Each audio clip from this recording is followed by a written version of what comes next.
What does this do to morale? Just give a general overview here about what it means to start giving polygraph tests to FBI agents at the behest of the FBI director. Legal, yes. Customary, not really. What does it do to morale? It destroys morale, and Brian, it all but guarantees that the leaks about Kash Patel's behavior will not just continue, but they will accelerate. I predict at light speed. So let's break this story down a little bit. I think it was Carol Leonnig and Ken Delaney broke the news that Kash Patel, director of the FBI, had ordered more than 24 polygraph tests, lie detector tests of his staff members, current and former security detail members, and other members of his team. And let me tell you, Brian, one way to destroy morale is to start basically accusing everybody around you of engaging in misconduct or being disloyal. Now, let me talk about how polygraphs typically can and are administered to FBI agents. You know, part of the kind of in-processing and even part of the application process, if you want to join the FBI, involves polygraph examinations. And so it's not unusual, but what is really unusual is for, you know, something to go on inside the FBI and have the director all of a sudden turn his scrutiny some teams. I mean, it could be a football team. It could be a team of prosecutors and support staff when I was in Army JAG and we were doing court-martial prosecutions, or when I was the chief of homicide at the D.C. U.S. Attorney's Office,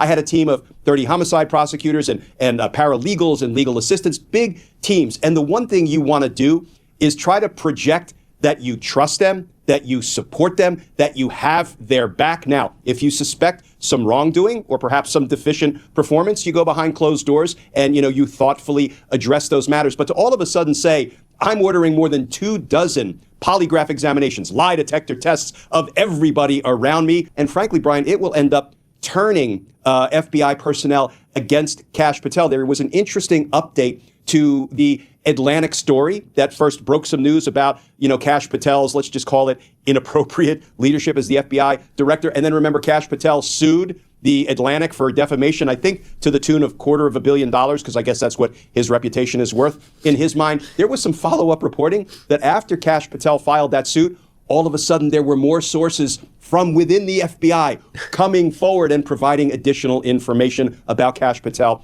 to the Atlantic. But here is really, I think, the most dangerous aspect of all of this.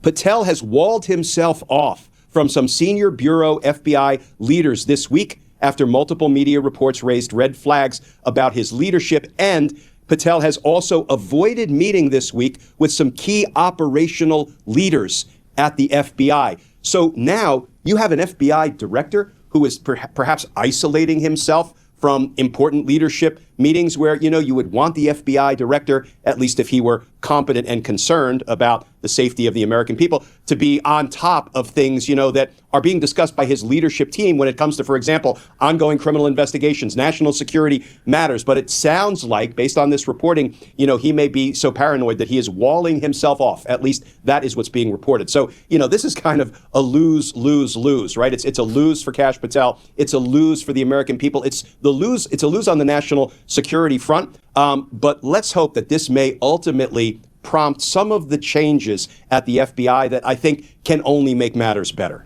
Now, I want to ask about the prospect of a revolt within the FBI, but before I do that, just a quick reminder for folks who are watching right now, if you'd like to support our work, which is and always will be 100% free, we don't paywall any of our content, the best way to do that is to subscribe to both of our channels. I'm going to put those links in the post description of this video, so if you're not yet subscribed to this channel and Glenn's channel, please go ahead, support our work, and subscribe.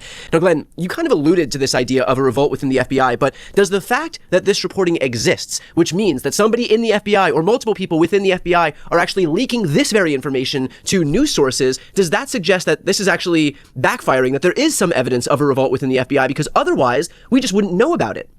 Yeah, so in the first instance, I think what gave rise to the Atlantic article in the first place about thereof was probably dissatisfaction in the rank and file about what Patel was doing, you know, how he was behaving. And then when he tries to crack down and get to the bottom of it by, you know, doing these, you know, casting a wide net of lie detector tests, that seems to have prompted more leaks, more people from inside coming forward and saying, listen, you know, now this is what he is doing to try to put a lid on it. So I have a feeling it will accelerate. I have a feeling all of the negative reporting, including things like Kash Patel giving out personalized bottles of bourbon. I mean, I heard somebody make the comment that he doesn't seem to understand the bourbon of proof, does he? Yeah. But I think all of it is probably sending the signal right to the Oval Office that this guy has become beyond a distraction. And, we'll see if Kash Patel gets thrown under the bus by Donald Trump, just like Kristi Noem did, just like Pam Bondi did. I think we may see more cabinet officials kind of being shown the door by Donald Trump. Of course, the question then becomes, who do we get behind Kash Patel? And could that person be worse? Could that person be less equipped to run the Federal Bureau of Investigation? Well, you know what? If Donald Trump is picking that person, I'm going to suggest that maybe we could end up even getting somebody worse than Kash Patel.